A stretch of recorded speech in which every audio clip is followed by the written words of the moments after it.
Bismillahirrahmanirrahim. Assalamualaikum warahmatullahi wabarakatuh. Saya Dr. Nora Milasari dari Bethsaida Hospital. Apa kabar semua? Ibu-ibu dan peserta, terima kasih sudah bergabung dalam acara ini. Pada kesempatan ini saya akan memaparkan tentang cara mencegah stunting sejak masa kehamilan.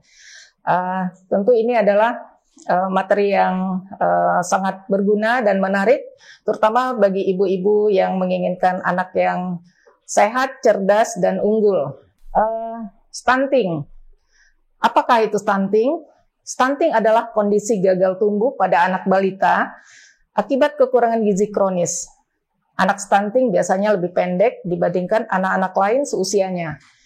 Tinggi badan anak berada di bawah standar kurva pertumbuhan WHO. Perkembangan yang sehat adalah hak setiap anak, baik secara fisik maupun mental. 8-9 juta balita di Indonesia mengalami stunting.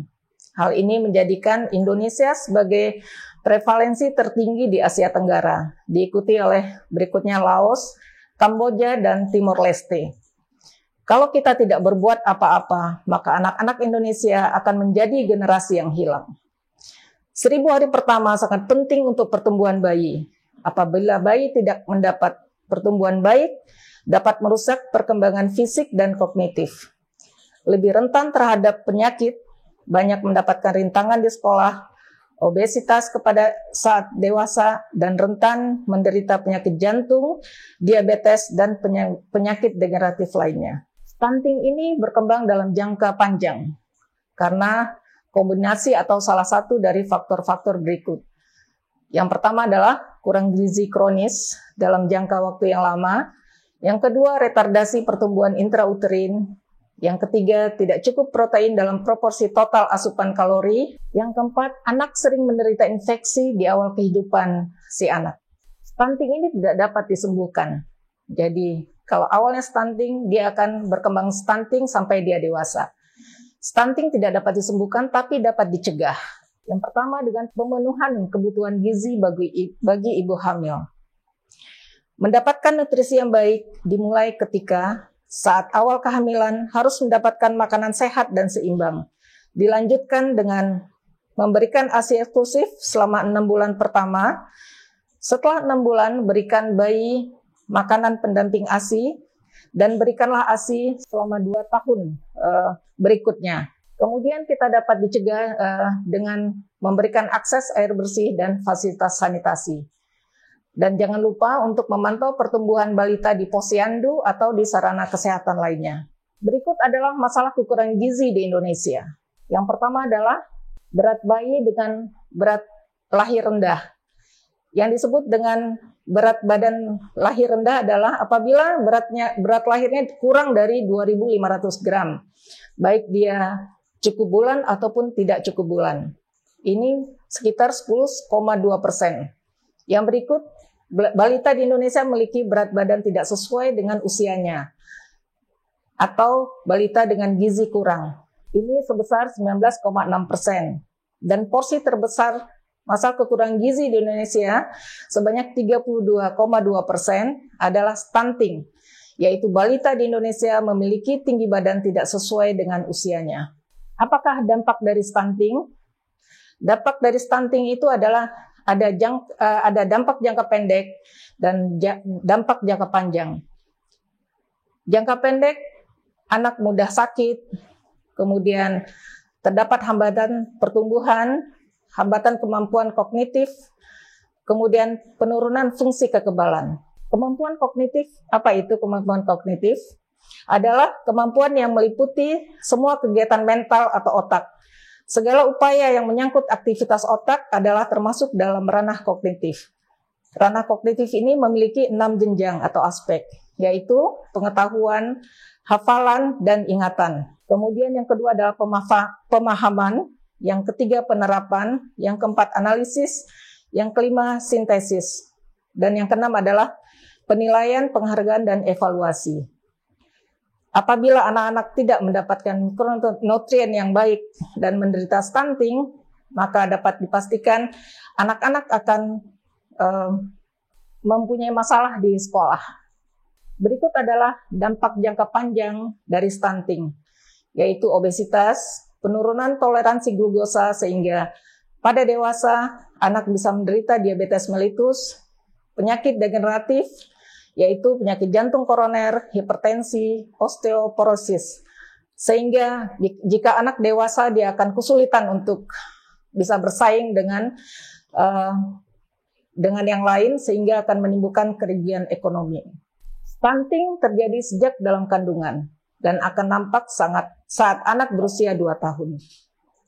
Prevalensi stunting atau pendek ini di Indonesia ada sekitar 37,2%. Ini artinya lebih dari 1 dari 3 anak Indonesia mengalami stunting. Berikut adalah periode kritis kelainan perkembangan struktur organ yang terjadi pada 17-56 hari setelah fertilisasi. Seperti kita lihat, yang di atas adalah minggu. Dari minggu pertama terjadi fertilisasi. Perkembangan mulai dari minggu ketiga sampai bayi cukup bulan untuk dilahirkan.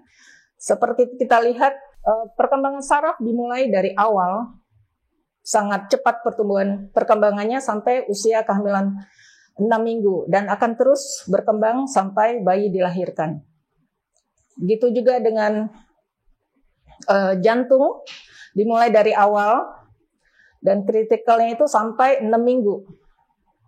Perkembangan jantung akan berhenti pada usia 8 minggu. Apabila terjadi kelainan jantung, dapat dipastikan kelainannya terjadi pada saat sampai usia kehamilan 8 minggu.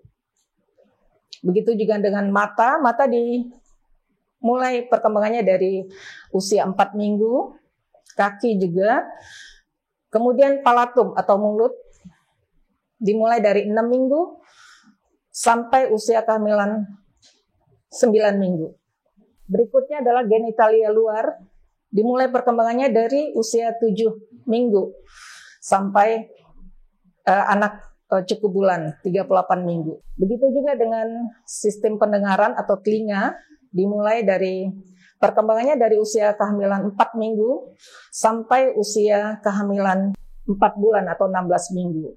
Jika terjadi gangguan pada telinga, apakah dia tuli atau yang lainnya, dapat dipastikan terjadi sebelum usia kehamilan 4 bulan atau 16 minggu. Kelainan abnormal mayor biasanya terjadi sampai trimester pertama, sampai usia kehamilan sekitar 7 minggu. Sesudah itu akan terjadi kelainan minor. Nutrisi dalam kehamilan terbagi dari 2, yaitu makronutrien dan mikronutrien. Apakah itu nutrisi makronutrien? Nutrisi makronutrien adalah nutrisi yang dibutuhkan tubuh dalam jumlah yang relatif besar, yaitu karbohidrat, lipid, protein, dan air. Makronutrien tersebut kecuali air dapat digunakan untuk energi. Di sini termasuk gula, pati, dan serat. Berikut adalah mikronutrien. Mikronutrien terbagi atas 4, yaitu makromineral. Makromineral adalah mikronutrien yang dibutuhkan dalam jumlah yang besar. Di sini termasuk kalsium, klor, magnesium, fosfat, dan sulfur. Kemudian yang kedua, mikronutrien adalah asam organik. Asam organik itu termasuk asam astat, asam sitrat, dan asam laktat. Yang ketiga adalah mineral kromit. Maksudnya adalah mikromineral. Kebalikan dari makromineral yang dibutuhkan dalam jumlah besar. Mineral kromit ini dibutuhkan hanya dalam jumlah kecil, tapi sangat penting untuk pertumbuhan janin dan bayi. Termasuk di sini adalah kobalt, kromium, yodium, besi, mangan, selenium, dan seng. Yang keempat adalah vitamin. Vitamin ini terdiri dari vitamin A, vitamin B.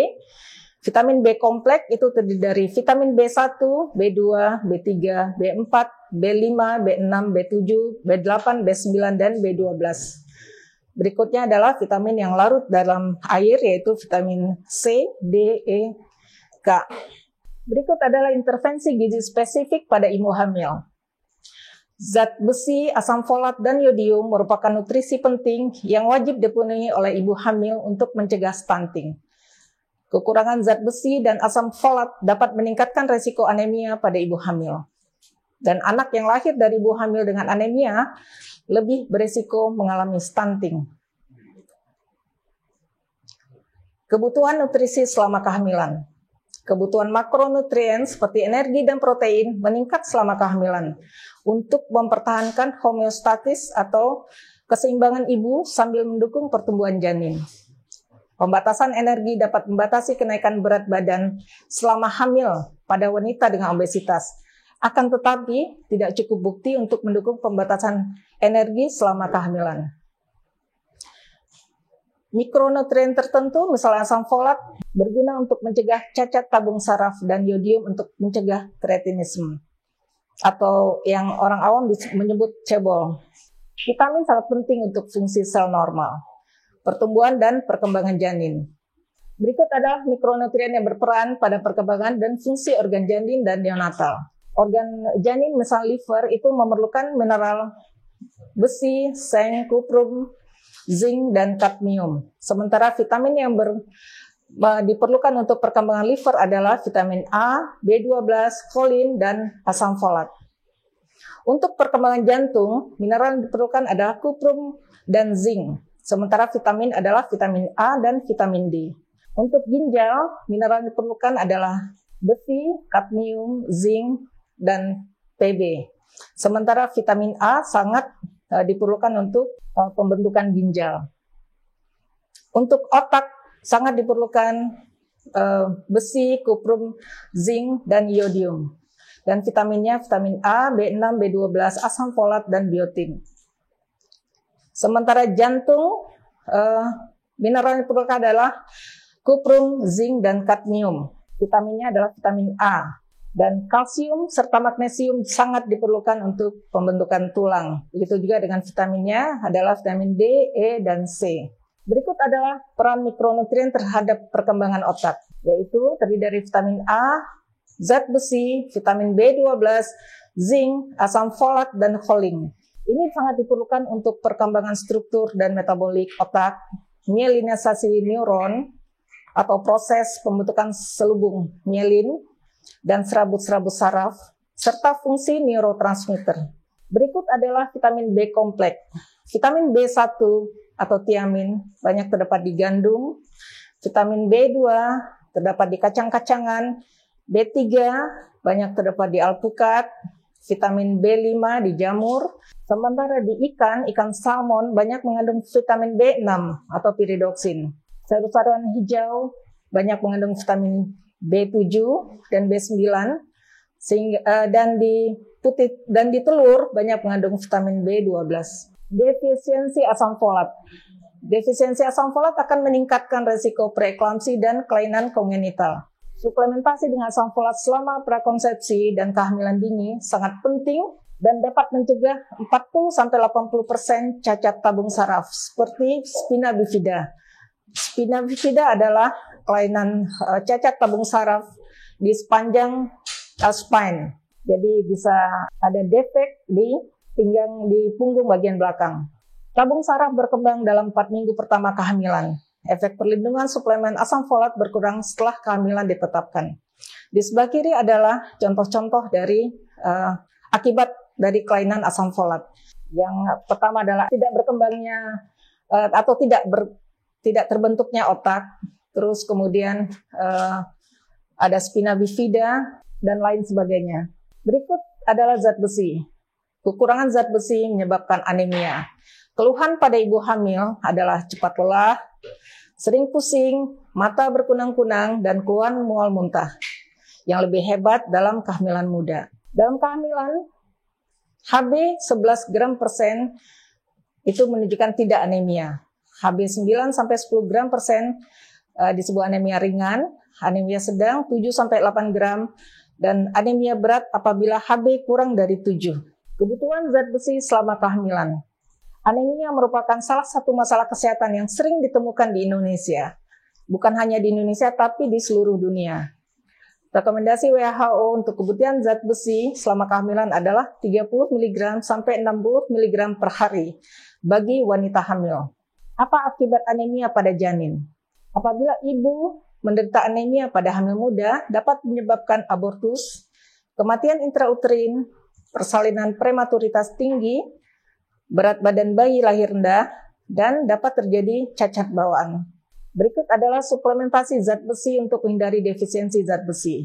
Diindikasikan untuk setiap wanita hamil. Dosisnya adalah 60 mg per hari yang diberikan 6 bulan masa kehamilan. Dan apabila sudah melahirkan, prevalensi anemia sangat banyak, lebih dari 40%. Dosis yang dibutuhkan sama 60 mg per hari, diberikan 3 bulan sesudah melahirkan. Berikut ada kalsium, mikronutrien kalsium.